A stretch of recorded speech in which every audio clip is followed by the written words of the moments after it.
సర్వోన్నతుడైన దేవుని కుమారుడా కుమారుడా చదువు. నాతో నీకేమి నన్ను బాధపరచుకుమని. చూడండి, అవే ముందు ఒట్టు పెడుతున్నాయి. దేవుని పేరట నీకు ఒట్టు పెడుతున్నావు, నువ్వు మమ్మల్ని ఏం చేయడానికి వీల్లేదంటున్నాయి అవి. లూకా సువార్తలు ఇంకొంచెం మ్యాటర్ ఉంటుంది, మత్తయి సువార్తలు ఇంకొంచెం మ్యాటర్ ఉంటుంది. మరో చోట అంటాయి, కాలము రాకమును పెమ్మమును బాధించుటకు వచ్చావా, నశింపజేయటానికి వచ్చావా? గడగడలాడిపోతున్నాయి. ఎందుకంటే ఆయన అధికారము కలిగిన వాడు, సర్వాధికారి. హల్లెలూయా. సర్వాధికారి వచ్చేసాడు అక్కడికి. ఇక వాటికి స్థానం లేదు, వచ్చి గడగడలాడిపోతున్నాయి. అవే మాట్లాడుతున్నాయి. లూకా సువార్తలో రాయబడి ఉంది, ఆయన నీ పేరేమి అని అడుగుతాడు. అప్పుడు వానిలో చాలా దయ్యములు జొచ్చి ఉండెను గనుక వాడు చెప్తాడు, నా పేరు సేన, ఎందుకనగా అనేక దయ్యములు వానిలో చొచ్చి ఉండెను గనుక అని రాసుంది. ఏముంది అక్కడ? నా పేరు ఏమని చెప్పాడు వాడు? సేన. రోమా సైన్యంలో సేన వ్యూహాలు అంటారు. సేన అంటే గుంపు, సేన అంటే 2000, సేన అంటే 4000, సేన అంటే 6000 వ్యూహపరిచినటువంటి సైనికుల గుంపుని సేన అంటారు. ఆ సేనలో 2000కు తక్కువ ఉండదు, కనీసం 2000, 4000, 6000 ఇలా ఉంటాయి. యేసు ప్రభుని బంధించడానికి వచ్చినప్పుడు నేను నా తండ్రిని వేడుకుంటే 12 సేనా వ్యూహముల సైన్యము నా కోసం దూతలను పంపడని నీవు అనుకుంటున్నావా పేతురు? పెట్టో నీ కత్తిని వరలో పెట్టి అంటాడు, గుర్తుందా? అక్కడ సేనా వ్యూహముల ప్రస్తావన తీసుకొస్తాడు. సేన అంటే ఇంచుమించు 2000 కంటే ఎక్కువ మంది గుంపు. వాడు ఏమని చెప్పాడు? నీ పేరేంటంటే సేన అన్నాడు. సేన అన్నాడు. కొన్ని కుటుంబాల్లో ఏం జరిగిందో తెలుసా? కొన్ని గృహాలలో దురాత్మల దాడి ఎక్కువైనప్పుడు ఎలుకల దాడి ఎట్టుంటుందో దెయ్యాల దాడి కూడా అంతే ఉంటుంది. పెట్టిన వస్తువులు పెట్టిన దగ్గర ఉండవు, మైండ్ పోయిద్ది. ఎవడు కన్నా చెప్పినా వినరో నమ్మరో. నిజమండి, నేను చెప్పేది ఒట్టిది కాదు, మైండ్ పోయిద్ది.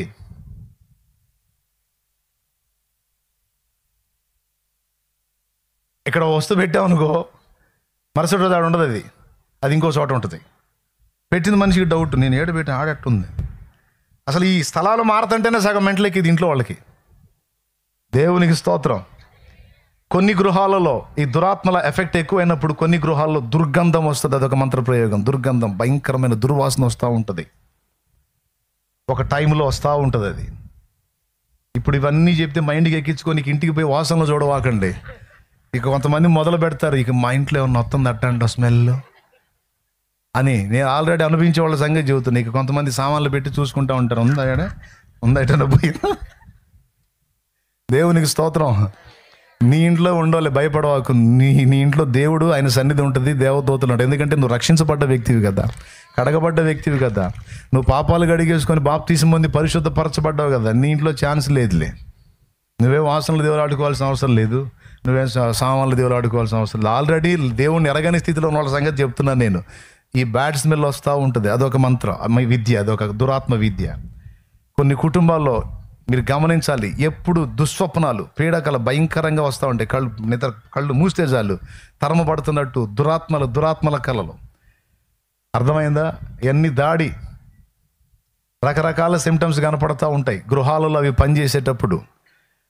ఇవన్నీ నేను చెప్పే విషయాలు ఒకవేళ మీ గృహాలలో మీకు ఆల్రెడీ అనుభవించి ఉంటే పరిష్కారం కూడా చేత టెన్షన్ పడవాకండి. దేవునికి స్తోత్రం. హల్లెలూయా.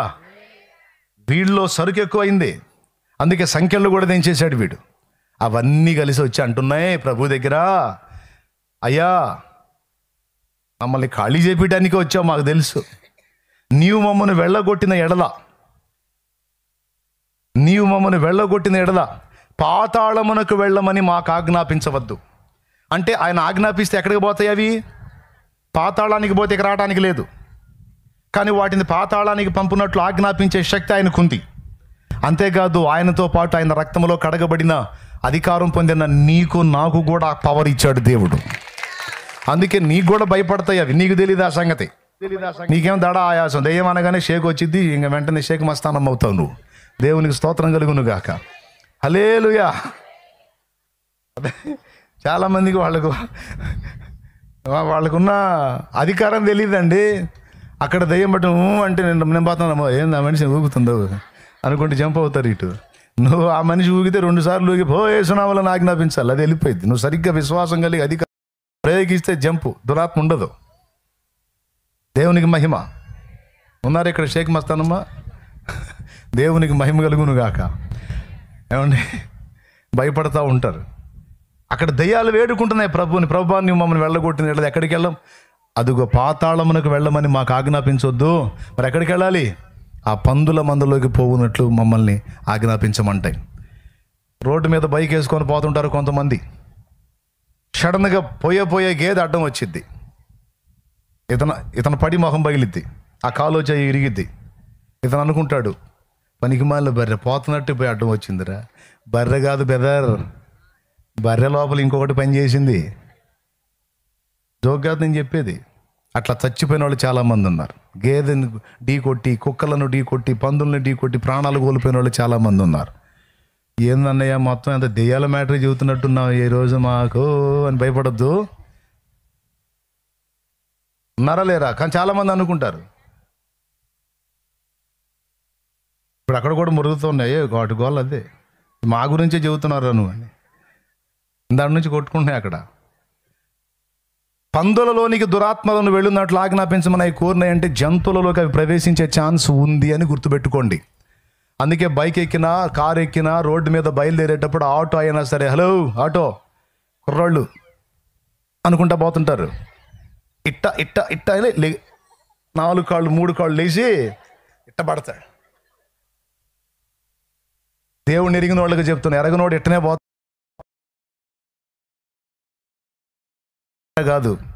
ప్రభా ఇదిగో రోడ్డు మీద వెళ్తా ఉన్నాను, నన్ను నమ్మి చాలామంది ఎక్కుతారు, నాకు కానీ ఎక్కే బిడ్డలకు కానీ ఎక్కడ ఎవరికి నా వల్ల కానీ నాతో ఉన్నవారికి కానీ ఎదుటి వాళ్ళకి కానీ ఎవరికి ఏ హాని కలగని యొద్దు తండ్రి. ఏ దురాత్మ దాడి నా మీద జరగకుండా నీ కృపా కాపుదల కోరుకుంటున్నా. నీ రక్తమును ప్రోక్షించుకుంటూ నా మార్గాలన్నిటా నీ హస్తం తోడుగా ఉంచి నన్ను కాయమని యేసునామములో ప్రార్థిస్తున్నానని ఒక మాట అనుకొని నువ్వు బండి స్టార్ట్ చేయి. హలో డ్రైవర్లో, కొంతమంది బైక్ ఎక్కి రై అని పోతూ ఉంటాడు, హెల్మెట్ కూడా పెట్టుకోడు. 2 మాటలు ప్రార్థన చేసుకొని హెల్మెట్ పెట్టుకొని జాగ్రత్తగా కదలాలి.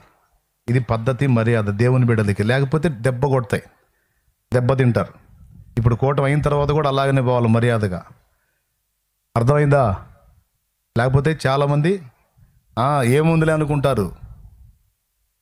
జంతువులలోనికి ఎంటర్ అయ్యి దెబ్బతీసిన జీవితాలు చాలా ఉన్నాయి.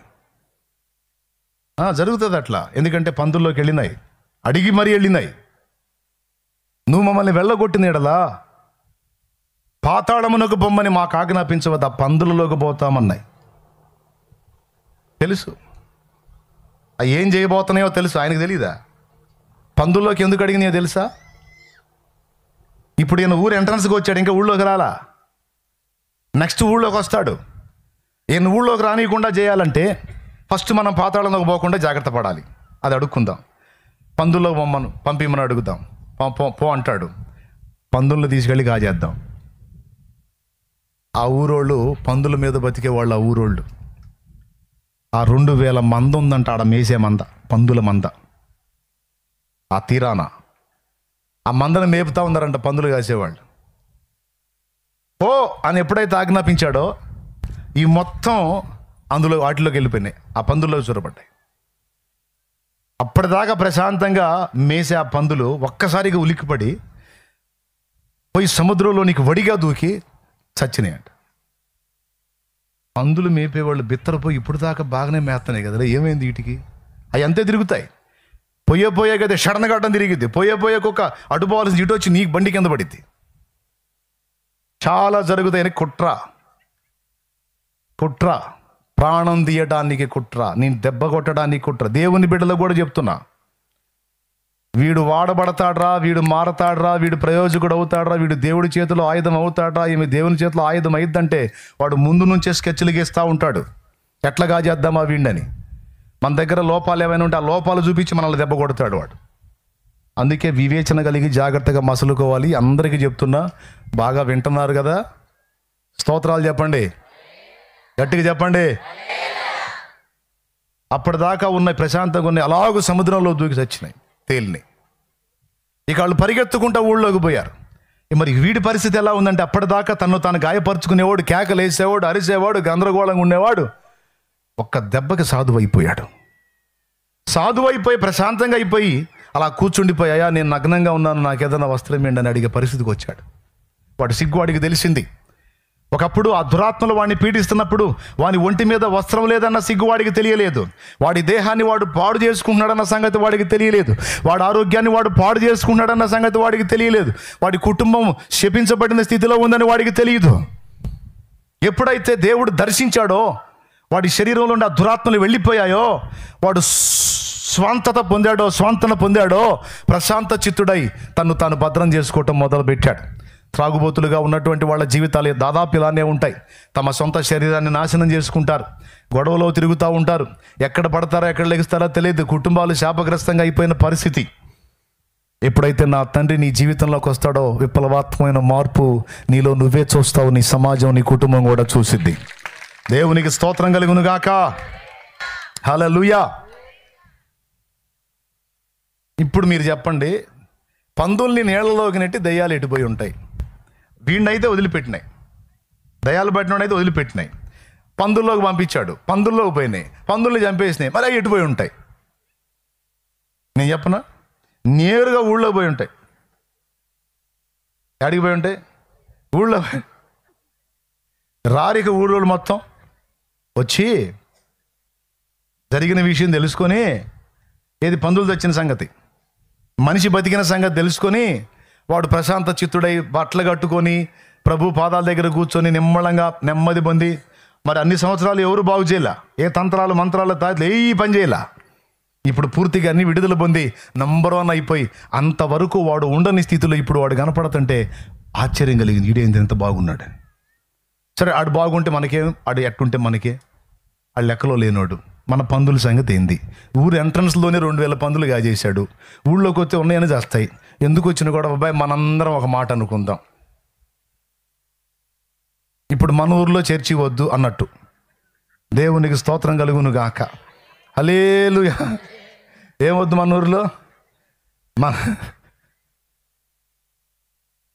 మన ఊర్లో చర్చి వద్దు అన్నట్టు వాళ్ళందరూ కలిసి, ఇప్పుడు యేసుప్రభు వచ్చాడంటే ఊర్లో ఏమొచ్చింది? దేవునికి స్తోత్రం. అది కాబట్టి వాళ్ళందరూ కలిసి మాట్లాడుకొని, బోధకుడా నీకు వందనాలు. అందరూ ఊరు మొత్తం చెబుతున్నారు. ఏమనో తెలుసా, అంత కార్యం చేసి అంత భయంకరమైన పరిస్థితిలో నేను బాగు చేసిన ఆయన్ని అయ్యా, నువ్వు ఊరు ఎంట్రన్స్లోనే ఇంత కార్యం చేసావు, మా ఊళ్ళోకి వస్తే మా ఊరి దరిద్రం పోయిద్ది, శాపం పోయిద్ది, మా ఊరు ఆశీర్వదించబడిద్ది, రక్షణ వచ్చిద్ది. పగబోతోళ్ళు మారుతారు, దొంగతనం వాళ్ళు మారుతారు, వ్యభిచారపు వాళ్ళు మారుతారు, మోసాల వాళ్ళు మారుతారు, పనికిమాలిన వాళ్ళు మారుతారు, సోమరిపోతులు మారుతారు, ఆశీర్వదించబడతారు. రాయ్యా అనొద్దు. బాగు చేసేవాడిని స్వాగతించాలా, అడ్డగించాలా?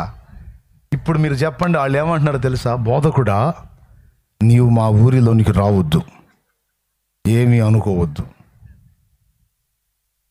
దేవునికి స్తోత్రం. ఇప్పుడు ఇవన్నీ ఎటుపోయి ఉంటాయి మీరు చెప్పండి? వాళ్ళలో ఉన్నాయి ఇప్పుడు పందుల్లోనే ఎడిపోయి ఉంటే మీరు ఊహించండి, ఆడికి పోవాలి, ఆడికి పోయినాయి. దేవునికి స్తోత్రం. తీసుకొచ్చిన ఊరు మొత్తాన్ని పండి డేంజర్ క్యాండిడేట్ వస్తున్నాడు, ఊళ్ళోకి అయిపోతారు, ఆయన వచ్చాడంటే అయిపోతారు, మీరు ఖాళీ మేము ఖాళీ. ఇన్నాళ్ళు కలిసిమెలిసి బతుకుతున్నాం మనం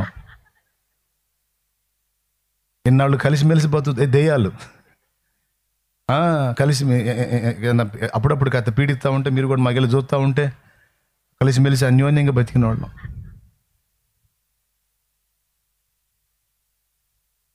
పోయి వాళ్ళని వేడుకుంటే వాళ్ళు అందరూ వచ్చి యేసుప్రభుని అడ్డగించారు. ఇప్పుడు ఆయన సృష్టించినటువంటి దెయ్యాలకి అనే తెలివితేటలుంటే అట్టాంటిని కోట్లను చేసి ఆడబెట్టినోడికి ఎన్ని ఉండాలి? దేవునికి స్తోత్రం కలుగునుగా.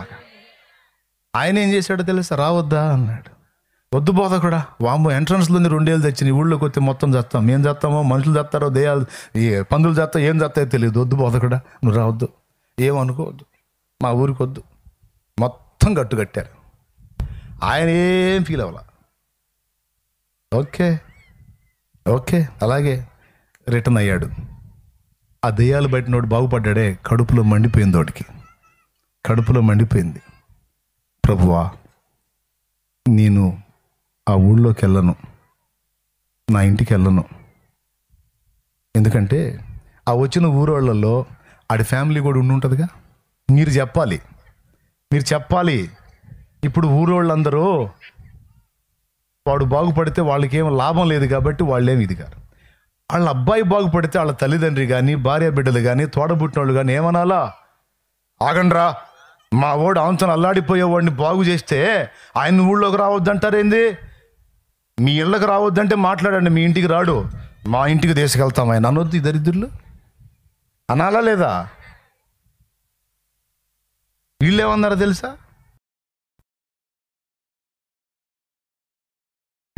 ఎంత చెడ్డ ఊరు కావాలి ఏంది? నలుగురిని పగ చేసుకొని మనం ఆడ బతుకుతాం? ఆడ అసలు లెక్కలో లేడని తీసేసుకున్నాం. ఇప్పుడు ఆడు బతికితే అంత సత్తే అంత మనం కాదనుకున్నాంగా, ఇంకెందుకు?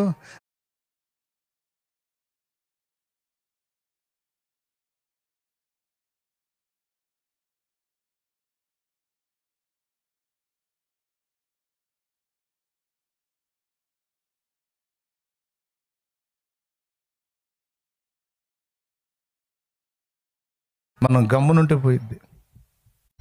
ఆడ అసలు లెక్కలో లేడని తీసేసుకున్నాం. ఇప్పుడు ఆడు బతికితే అంత సత్తే అంత మనం కాదనుకున్నాంగా, ఇంకెందుకు? మనం గమ్మునుంటే పోయిద్ది. ఊరోళ్ళు ఏ భజన చేస్తే మనం కూడా అదే భజన చేద్దాం, వదిలేద్దాం. సైలెంట్గా ఉన్నారు. కొంతమంది అయితే అది ఇంటి వాళ్ళు అసలు రాలా, ఇడకే రాలా. బహుశా ఇల్లు చెప్పుంటారు, మీరు ఆడదాకా వచ్చారంటే మళ్ళీ మీరు ఇబ్బంది పడతారు, మీరు రావద్దు, ఉండండి, ఏడే ఉండండి అంటే ఉండుంటారు. ఇంటికాడ ఉన్నారో మరి ఆడికి వచ్చారు. మొత్తానికి ఒక మాట అయితే అనుకున్నారు, ఎందుకు వచ్చిన గొడవలే అని. ఏమండి, సుబ్బారాన్న మాత్రం ఇల్లు ఇచ్చాడు, దేవునికి స్తోత్రం కలుగును గాక.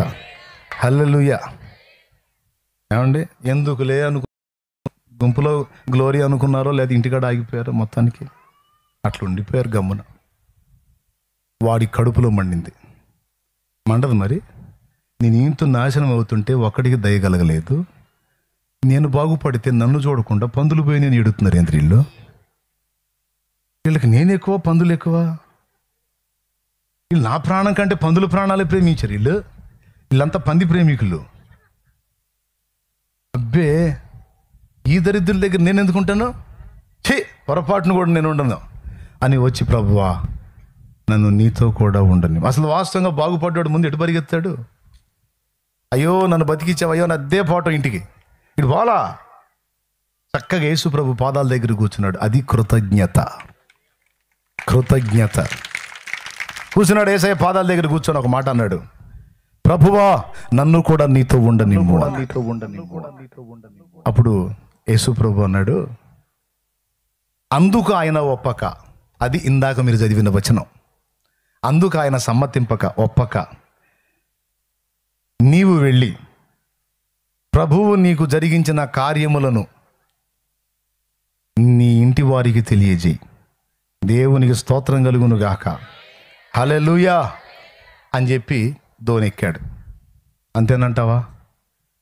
మరి వాళ్ళు నా గురించి ఆలోచించలేదు గయ్యా. ఇంకా ఆలోచన ఉండకూడదు నీకు. వాళ్ళు నీకు మేలు చేశారా చేయలేదా అనేది వద్దు. ఇక నీ పని ఏంటంటే, ఇక నేను నీకు చేసిన కార్యములు చెప్పుకుంటా తిరగటమే నీ పని. పో, నీ ఇంటి వారి యొద్దకు వెళ్ళి ప్రభువు నీకెట్టి కార్యములు చేశానో ఇక ఆ సంగతిని చెప్పమన్నాడు.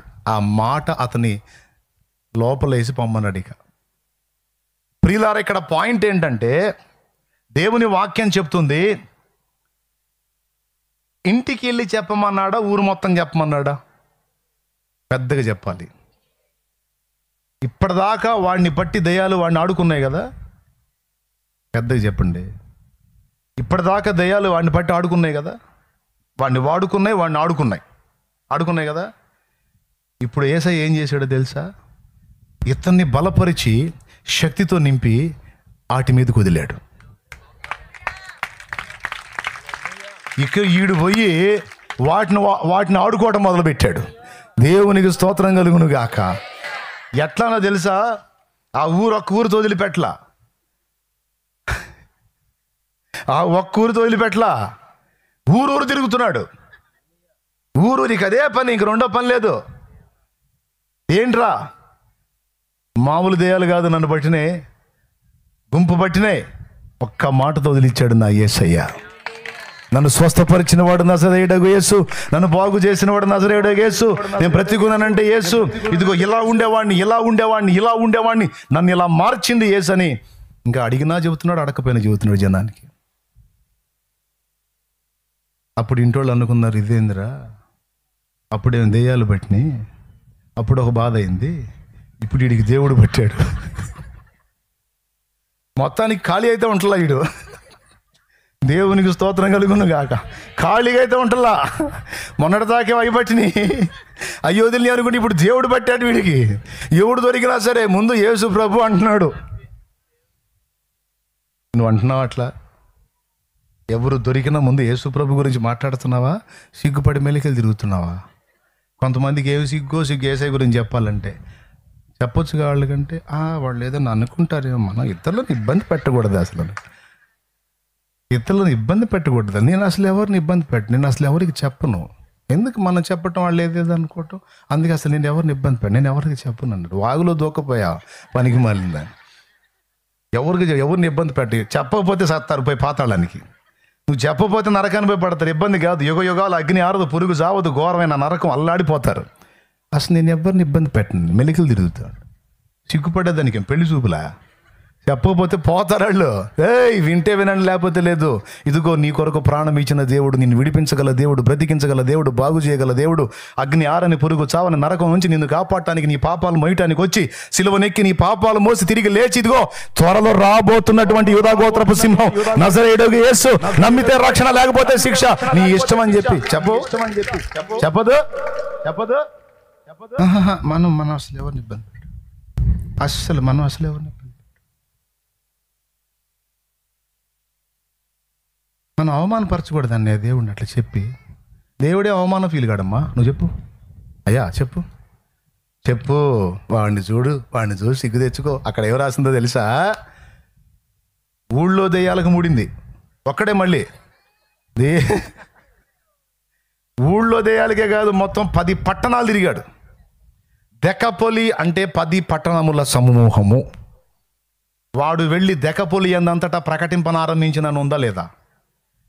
నీ ఇంటికి పోయి చెప్పు అంటే తెలుసు, వాని సత్తా తెలుసు యేసయ్యకి.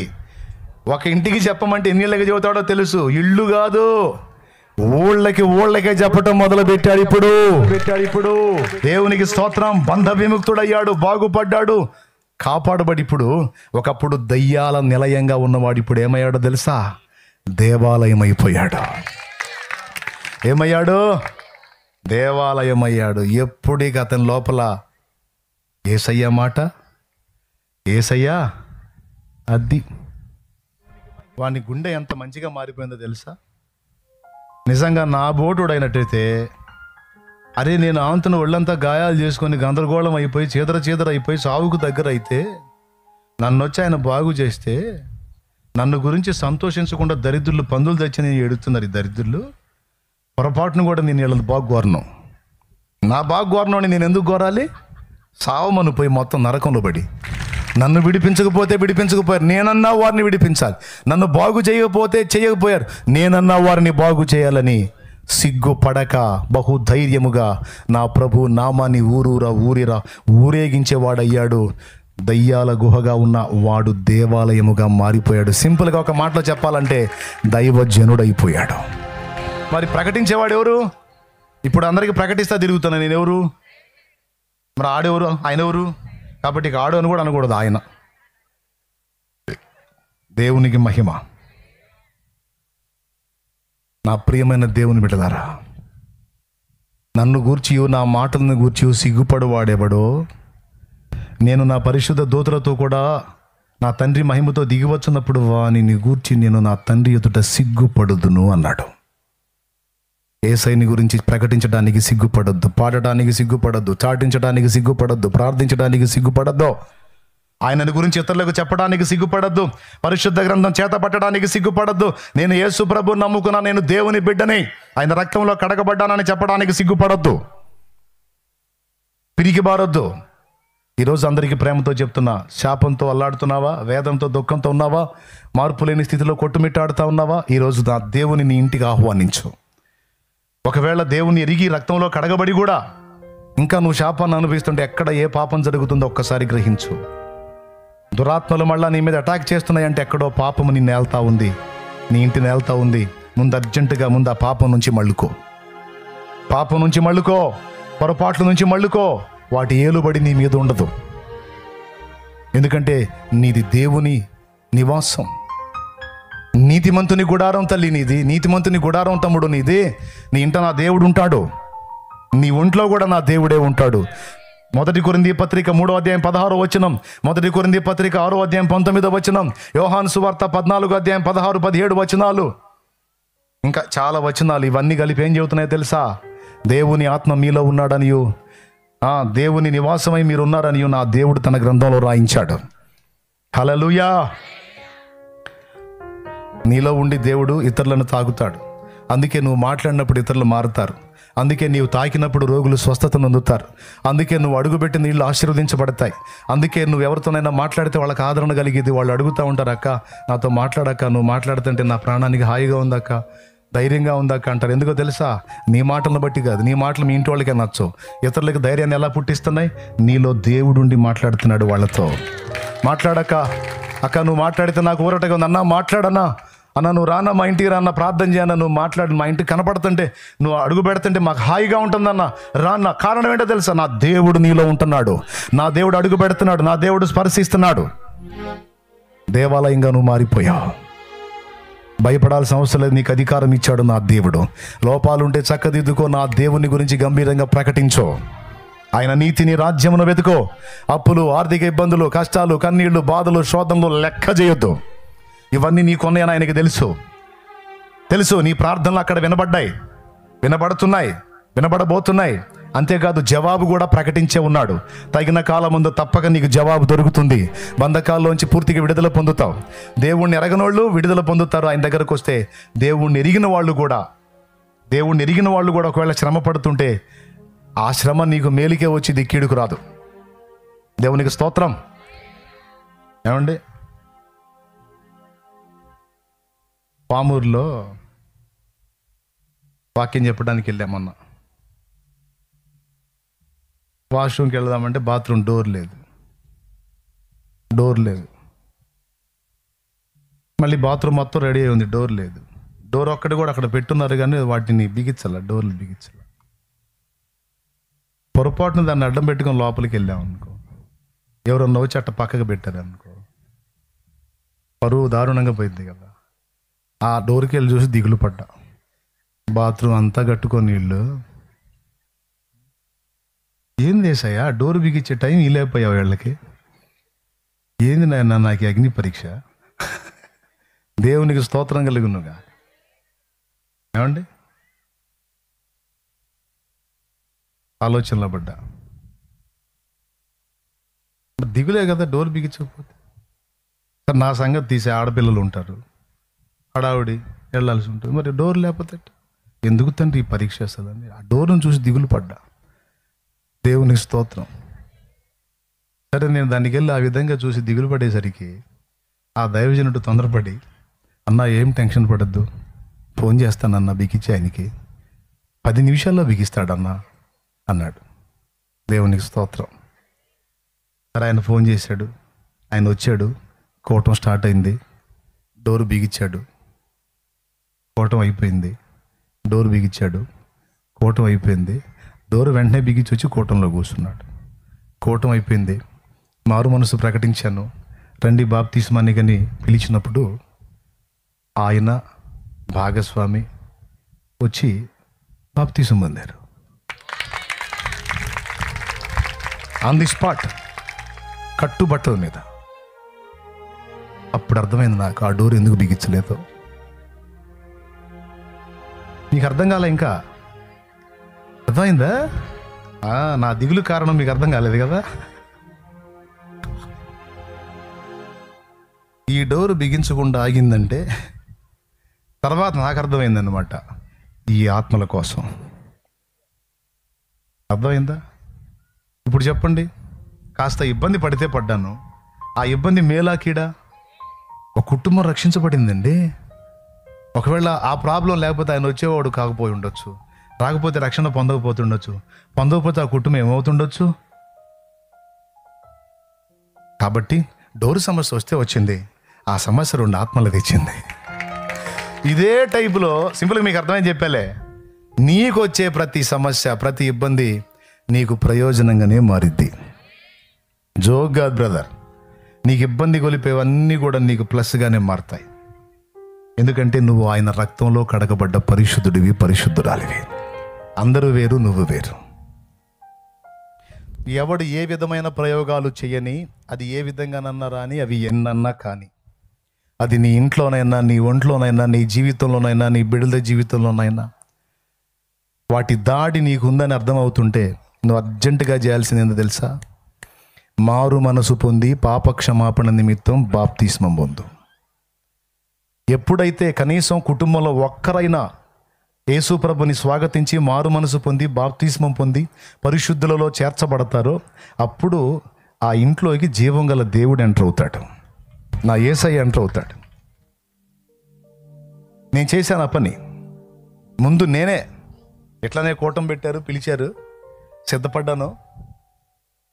తీసుకునేటప్పుడు ఎవరికి చెప్పను కూడా చెప్పలా. చెప్తే చెడగొడతారు. చెప్పలా. సైలెంట్గా పోయి కట్టుబట్టల మీదే బట్టలు స్పేర్ తీసుకెళ్తే ఆడికి బట్టలు ఆడికి అంటారుగా, అందుకని కట్టుబట్టల మీద వెళ్ళిపోయి యేసు నా సొంత రక్షకుడు, నేను పాపిని, నా పాపాలన్నీ కడగబడి నిమిత్తం నేను బాప్తిస్మం పొంది నా దోషాలు కడిగేసుకొని క్రొత్త జన్మ అనుభవంలోనికి నేను రావాలనుకుంటున్నా, నిత్య జీవానికి వారసుని కావాలనుకుంటున్నా. నాకు ఇయ్యండి అయ్యా అనిపోయా. ఇదే ఎండజం, ఏప్రిల్ నెల, ఇదేం మార్చి నెల, వచ్చే ఏప్రిల్ 17 నా ఆత్మీయ పుట్టినరోజు, నా పండగ రోజు. దేవునికి స్తోత్రం కలుగునుగాక. అలాగెళ్ళి నిలబడితే పేరడిగి మ్యాటర్ చెప్పి బాప్తిజం ఇచ్చారు. బాప్తిజం పొంది ఒడ్డుకొచ్చా. ఒక నూతన అనుభవం, ఒక క్రొత్త అనుభవం నా జీవితంలోనికి, నా బ్రతుకులోనికి నా యేసయ్య ప్రవేశించిన రోజు, శుభరోజు, శుభవేళ. అప్పటిదాకా పనిచేసినటువంటి ప్రయోగ తంతులన్నీ నాశనమైన రోజు. నా ఫ్యామిలీ మొత్తం రక్షించబడ్డారు. వింతైన విషయం చెప్పనా? ఎప్పుడైతే నా కుటుంబం విమోచింపబడిందో ప్రయోగ తంతులు చేసిన వాళ్ళకి స్టార్ట్ అయింది. వాళ్ళు ప్రయోగించినవి, మమ్మల్ని నాశనం చేయడానికి ప్రయోగించినవి వాళ్ళ మీదకే పోయినాయి. ఎందుకంటే మేము యెహోవా సురక్షితమైన రెక్కల నీడకి చేరాం కదా. ఇక ఆయన రెక్కల కిందికి పోయినాక ఇంకెవడ ముట్టడానికి లేదు కదా. అప్పటిదాకా పీడించినాయి రివర్స్ వెళ్ళినాయి. మీరు నమ్మండి నమ్మకపోండి, ఇద్దరు కలిసి చేసిన ఈ ప్రయోగం వాళ్ళిద్దరు ఇప్పుడు సజీవంగా లేరు. లేచారు. 2 మారనన్నా మారాలి, లేకపోతే యాత్ర అన్నా ముగియాలి. 2 ఆప్షనే లేదు. నీతో పాటు ఆడు కూడా మారి లైన్లోకి రావాలి, లేకపోతే పాడే కట్టడమే వాడికి. ఇంకా 2 మాటే లేదు. దేవునికి స్తోత్రం కలుగునుగా. నువ్వైతే ఇక భయపడాల్సిన అవసరం లేదు. నీ జీవితాన్ని నా ప్రభు చేతికి అప్పగించి శాపగ్రస్తమైన అలవాట్ల నుంచి, వ్యసనాల్లోంచి, పాపంలో నుంచి, పాప జీవితంలో నుంచి విడుదల పొందు. బ్రతుకులో నెమ్మది, జీవితంలో సమాధానం, మరణానంతరం నిత్య జీవం. ఇన్నాళ్ళు నువ్వు ఆగావేమో, తడపాయించావేమో, ఏవైనా ఆలోచించుకున్నావేమో. ఈరోజు నీకు నా దేవుడు పిలుస్తున్నటువంటి శుభవేళ. అన్నా నేను సిద్ధం, నేను మారు మనసు పొంది బాప్తిజం పొందడానికి సిద్ధం, నువ్వు ఇస్తానంటే నేను ఇప్పుడు తీసుకోవడానికి సిద్ధంగా ఉన్నానన్నా అన్నోళ్ళు చేయొద్దండి. నేను సిద్ధపడుతున్నాను అన్నోళ్ళు ఎవరైనా రక్షణ కోసం సిద్ధంగా ఉంటే ఇదే టైం. కూటమైందంటే నేను జంపు. నువ్వు ఇస్తానంటే నేను తీసుకోవడానికి సిద్ధపడుతున్నాను అన్నోళ్ళు ఎవరైనా ఇక్కడ బాప్తిజం పొందనోళ్ళు ఉన్నారా? పొందనోళ్ళు ఎవరైనా ఉంటే మారు మనసు పొంది రక్షణ పొంది యేసు ప్రభుని జీవితంలోకి ఆహ్వానించాలి. రా, సిగ్గుపడాల్సిన అవసరం ఏం లేదు. యేసు ప్రభుని నా జీవితంలోకి నేను ఆహ్వానిస్తున్నాను. ఆయన రక్తంలో నా పాపాలు కడిగేసుకుంటాను. ఇక నేను క్రొత్త జన్మ అనుభవంలోకి వస్తాను. నాకు యేసు కావాలి అని సిద్ధపడిన వాళ్ళ కోసమే ఈ ఏర్పాటంతా. ఎవరైతే మారు మనసు పొందలేదో, బాప్తిస్మం పొందలేదో, ఇదే పిలుపు. నీ జీవితాన్ని ఈరోజు నా దేవుని చేతికి అప్పచెప్పు. నీ పరిస్థితులన్నిటినీ రూపాంతరపరుచుకో. క్రొత్త జన్మ అనుభవంలోనికి రా. ఆ బలహీనతలని, ఆ పాపాలని వదిలేయి. శాపం నుంచి నీ కుటుంబాన్ని విడిపించుకో. నేడే రక్షణ దినం, ఇదే అనుకూల సమయం. ఏమో తర్వాత తీసుకుంది కానిలే. దేవుని మనసేమో పిచ్చిదా, నాకు పోతే టైం రాదుదా, ఎప్పుడో తెలియదు.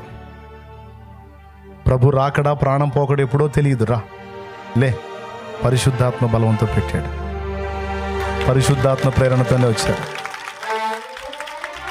ఒట్టిగా రాలా, పెద్ద పెనుగులాట జరిగింది. కొంతమంది భయపడి ఆగారు, కొంతమంది బట్టలు లేవని ఆగారు. అన్నిటిని తెగించి ఎదుగో దేవుడు ముందుకు తీసుకుని వచ్చాడు. లే రా, నువ్వు నాకు కావాలి, నీ ఇంట్లోకి నేను అడుగు పెట్టాలి, నీ కుటుంబంలోకి నేను అడుగు పెట్టాలి, శాపం నుంచి నీ ఇంటిని విడిపించాలి, నరకం నుంచి నీ కుటుంబాన్ని కాపాడాలి, నిన్ను అభిషేకించాలి, అనేక మంది ఎదుట నిన్ను నా సాక్షిగా వాడుకోవాలి. రా రా రా రా రా. నా రక్తం నీ కోసమే చిందాను, నా రక్తం నీ కోసమే చిందాను, నీ కోసమే, నీ పాపాల కోసమే నా ప్రాణం పెట్టాను, నీ కోసమే సిలువను పడ్డాను, నీ కోసమే నా చేతుల్లో శీలలు, నీ కోసమే నా కాళ్ళలో శీలలు, నీ కోసమే నా ప్రక్కలో బల్లెపు పోటు. నా కుమారి, నా కుమారుడా రా, నీ కోసమే ఈ కోటను ఏర్పరిచింది, నీ కోసమే. ఎక్కడో ఉన్న నా కుమారుని ఇక్కడ దాకా ఈ పొలాల మీదకి తెప్పించింది నీ కోసమే. నువ్వు అక్కడికి పోతే వాడు చిక్కడ నీ కోసమే రప్పించాను వాడిని ఈ పొలాల మీదకి రా అని నా తండ్రి మాట్లాడితే వచ్చారు వీళ్ళు. ఇంకా ఇక్కడ ఉన్నాళ్లలో ఎవరైనా రక్షణ పొందుంటే నేను చెప్పను, పొందకపోతే ఇది టైం, దేవుడు నీ కోసం కేటాయించిన టైం. ఈ టైం పోగొట్టుకున్నావా, రేపు నీది కాదు, నీ ఇష్టం. ఇది చెప్పకపోతే నా తప్పు, చెప్పినా ఆయన రక్తంలో మీ పాపాలు కడుక్కోకపోతే మీదే తప్పు. ఇక నాకు సంబంధం లేదు. అందుకే ఒక పాటల్లా పాడి ఇంత టైం ఇచ్చాను. వీళ్ళందరూ ప్రేరేపించబట్టి ఇక సిద్ధపడి ముందుకు వచ్చేసారు. వీళ్ళందరిని బట్టి దేవుని మయంపరుస్తూ చప్పట్లు కొడదాము గట్టిగా గట్టిగా. ఫీజు ఏం లేదుగా, కొట్ట కొట్ట కొట్ట. రైట్.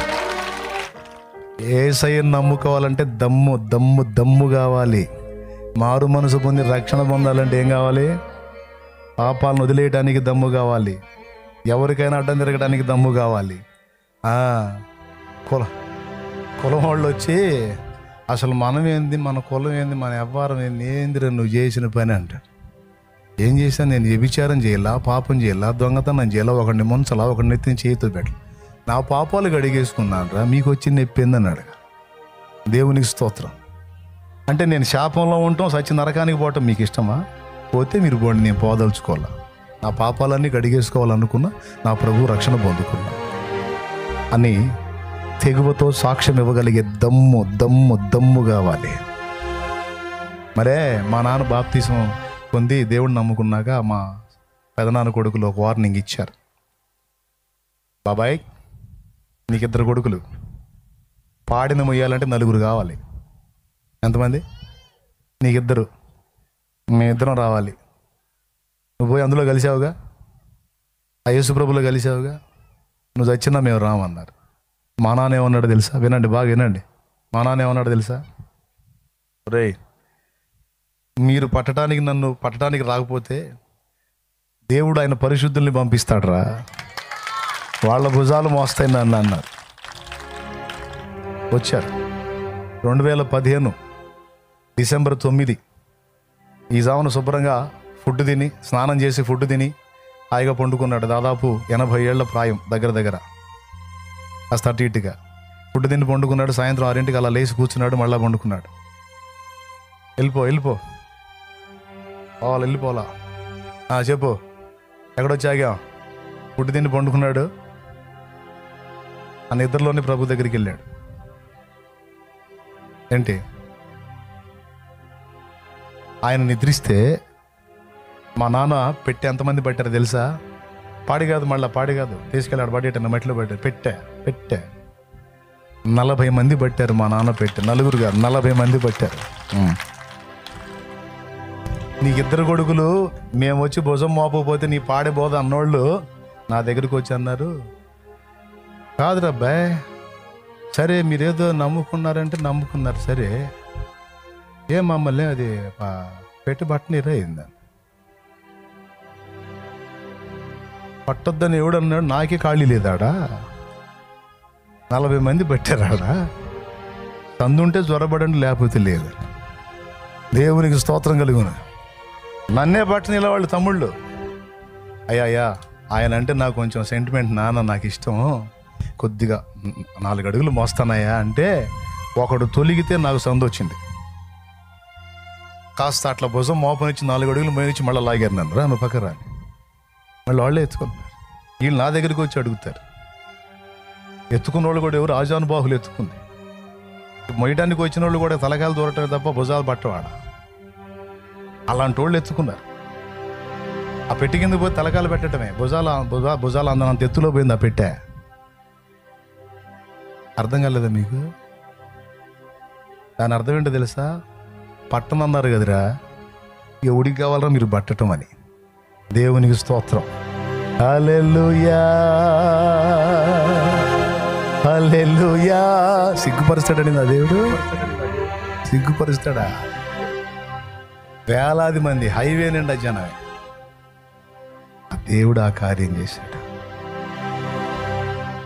70 సంవత్సరాలు పెద్ద ఆయన, 70 ఏళ్ళు. ఆయనకి 8వ వాడిని నేను.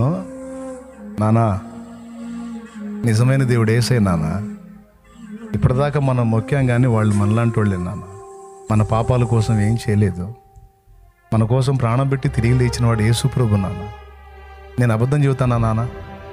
నేను మోసం చేస్తానా నాన్న? నాకు జన్మనిచ్చినవాడు నాన్న. నిజమైన దేవుడు యేసయ్య నాన్న. నువ్వు నాకు జన్మనిచ్చావు, కానీ నేను చెప్పేది సత్యం నాన్న. నేను చదివాను కాబట్టి, అన్నీ చూశాను కాబట్టి, అందరి చరిత్రలు తెలుసు కాబట్టి నేను నిజం చెబుతున్నాను నాన్న.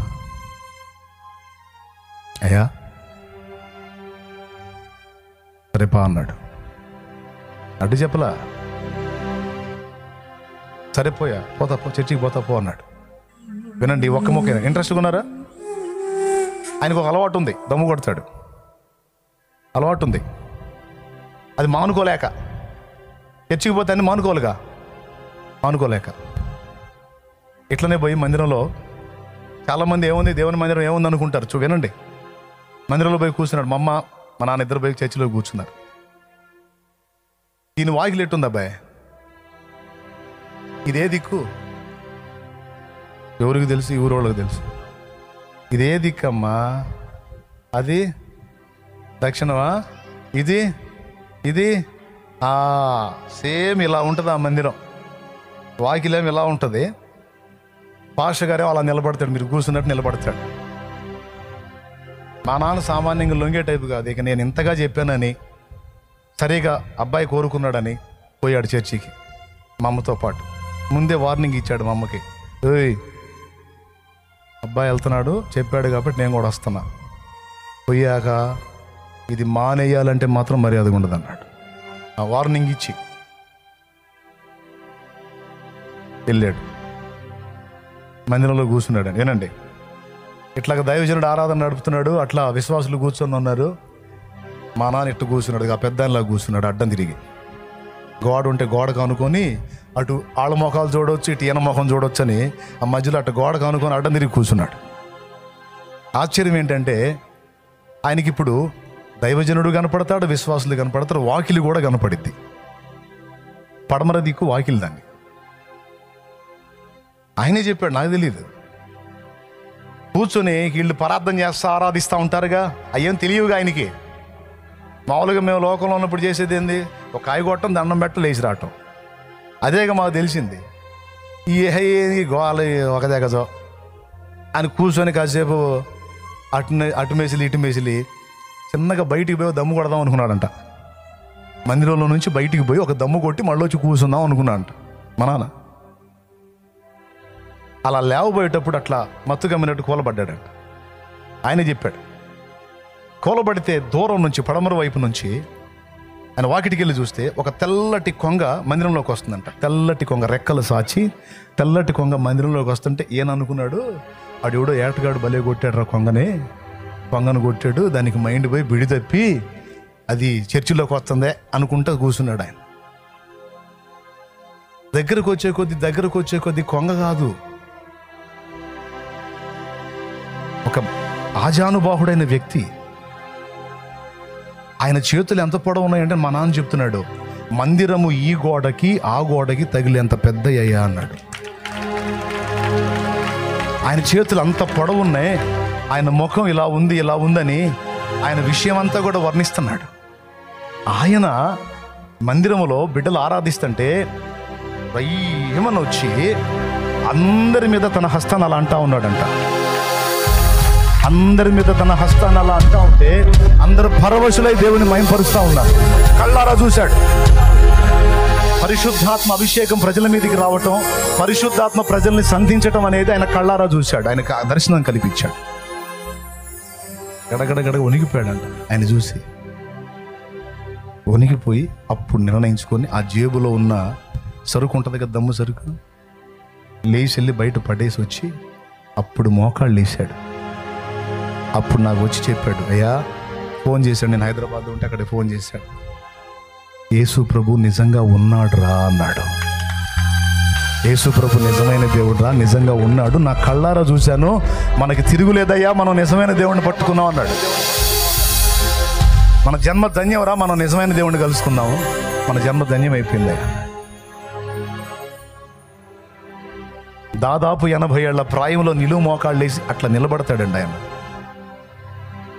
మళ్ళీ ఆయన చేత పొగ తాగించాలని చాలా మంది ట్రై చేశారు. చెత్ అన్నాడు అంతే, ఇంకా దాని దోలికి పోవాలి. మళ్ళీ వద్దా, 2 మోకాళ్ళు నిలువు మోకాళ్ళు వేసి మళ్ళా అక్షర మొక్క లేదు ఆయన చదువు, 2 మోకాళ్ళు వేసి అలాగా నిలువు మోకాళ్ళు వేసి ప్రార్థన చేస్తాడు. తనకు తెలిసినంత వరకు ప్రార్థన చేస్తాడు, సంతోషంగా ఆరాధిస్తాడు. సంతోషంగా నా ప్రభు దగ్గరికి వెళ్ళిపోయాడు. నిండు వయసులో నా దేవుడు కృప చూపాడు. మందిరం అంటే తక్కువ అంచనా వేయొద్దు, దేవుని సన్నిధి అంటే తక్కువ అంచనా వేయొద్దు. ఆయన మహిమ ఉంటుంది అక్కడ, ఆయన ప్రసన్నత ఉంటుంది అక్కడ, ఆయన తేజస్సు ఉంటుంది అక్కడ, ఆయన స్వస్థత ఉంటుంది అక్కడ, ఆయన నెమ్మది ఉంటుంది అక్కడ, ఆయన శాంతి ఉంటుంది అక్కడ, సమాధానం ఉంటుంది, ఆయన వాక్కు ఉంటుంది, ఆయన పరిశుద్ధ శరీర రక్తములు ఉంటాయి అక్కడ. జీవము గల దేవుని సన్నిధి, సత్యమునకు స్తంభమైనటువంటి సంఘం, ఆరాధించేటువంటి స్థలం దేవుని మందిరం. మరి మేము మామూలుగా మారుతామండి, కహానీలు చెబితే మారుతామా? మైండ్ పోయే సంగతులు చూసి తెలుసుకొని మారిన బతుకులు మాయి. ఈరోజు ఇక్కడ యేసు ప్రభుని ఎరగని వాళ్ళు ఇంకెవరన్నా ఉంటాయా? ఒకప్పుడు నేను మీలాగే ఉన్నాను. ఈరోజు సత్యం తెలుసుకొని ఆయనే నిజమైన దేవుడని ప్రకటిస్తున్నా. నానా బాధలు పడుతున్నారు, శాపాన్ని అనుభవిస్తున్నారు, అవి వదిలించుకోవడానికి ఎన్నో తిప్పలు పడుతున్నారు. అవన్నీ వ్యర్థం, తిరుగులేదు. యేసు ప్రభు వైపు ఒక్కసారి చూడు, యేసు ప్రభు గురించి ఒక్కసారి ఆలోచించు. నీ హృదయంలో ఇంత చోటు ఆయనకి. నా దేవుడు నీ జీవితాన్ని మార్చబోతున్నాడు, శాపం నుండి నీ కుటుంబాన్ని విడిపించబోతున్నాడు.